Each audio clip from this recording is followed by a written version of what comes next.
আল্লাহ তাআলা সূরা সাবার 28 নম্বর আয়াতের মধ্যে বলেন, ওয়ামা আরসালনাকা ইল্লা কাফাতাল লিন-নাসি বাশীরান ওয়া নাযীরা ওয়ালাকিন্না আকসারান নাসি লা ইয়ালামুন।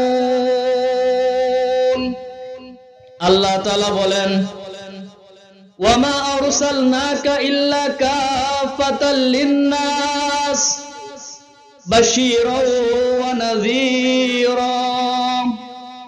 আল্লাহ তাআলা বলেন, ওয়ামা আরসালনাকা, রাসূল আমি আপনাকে প্রেরণ করি নাই, ইল্লা কাফাতাল লিন-নাসি বাশীরান ওয়া নাযীরা।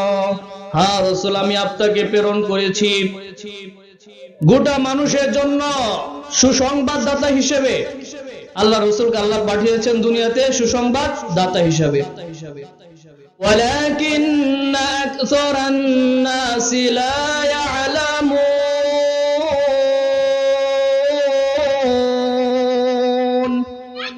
কিন্তু অধিকাংশ মানুষ এটা বুঝে না।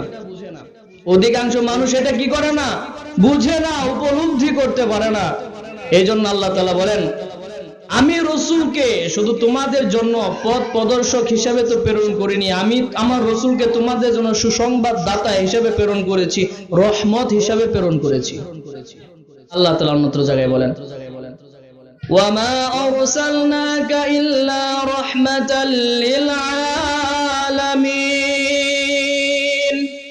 আল্লাহ তাআলা বলেন, ওয়ামা আরসালনাকা ইল্লা রাহমাতাল লিল আলামিন, আমি আমার রাসূলকে তোমাদের জন্য প্রেরণ করি নাই, হ্যাঁ আমি আমার রাসূলকে তোমাদের জন্য প্রেরণ করেছি রাহমাতাল লিল আলামিন, পুরো কায়নাতের রহমত হিসাবে। তাফসীরের মধ্যে তো এমনও আসে, মুফাসসিরিনে কেরাম বলেন, এই যে গোটা জাহান, গোটা বিশ্ব আল্লাহ তৈরি করেছে,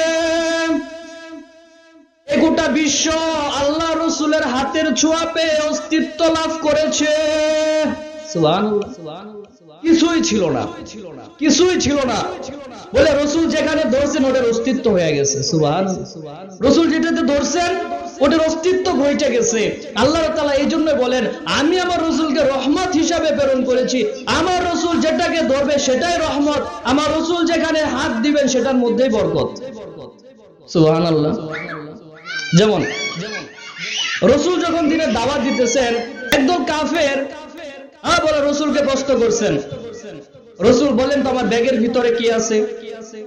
আরেক বর্ণনায় আসছে, একজন কাফের আসছে, কাফের এসে একটা মৃত গুইসাপ ছিল, মৃত গুইসাপ ছিল, রাসূলের সামনে ঢেল দিয়ে বলেন, মুহাম্মদ সাল্লাল্লাহু আলাইহি ওয়াসাল্লাম তুমি যদি এই গুইসাপকে জীবিত করতে পারো তাহলে আমি না কালেমা গ্রহণ করব, ইসলাম ধর্ম গ্রহণ করব।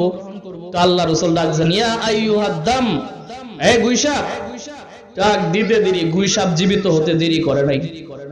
সুবহানাল্লাহ বলেন। রাসূল শুধু ডাক দিবেন, ডাক দিতে দেরি, গুইসাপ জীবিত হতে দেরি করে নাই। যে মরা গুইসাপ রাসূলের ডাক পেয়ে যদি তার ভাগ্য খুলতে পারে, আর আমরা তো সেই রাসূলের উম্মত, ওই গুইসাপের জন্য তো রাসূল কিয়ামতের ময়দানে সিজদায় পড়বে না, অন্য কোন নবীর উম্মতের জন্য সিজদায় পড়বে না, কিন্তু আল্লাহ রাসূল আমাদের জন্য সিজদায় পড়ে থাকবেন, আমাদের জন্য কাঁদবেন, ইয়া রব হাবলি উম্মতি, আয় আল্লাহ আমার উম্মতের কি অবস্থা হবে। সাধারণ ডাকের কারণে যদি গুইসাপের ভাগ্য খুলে, আরে আমরা তো উত্তম জাতি, উত্তম আদর্শের মানুষ আমরা, আর আমরা যদি রাসূলের আদর্শ গ্রহণ করতে পারি, আল্লাহ তাআলা বলেন তোমাদের দাম দুনিয়ার সবার চাইতে বেশি।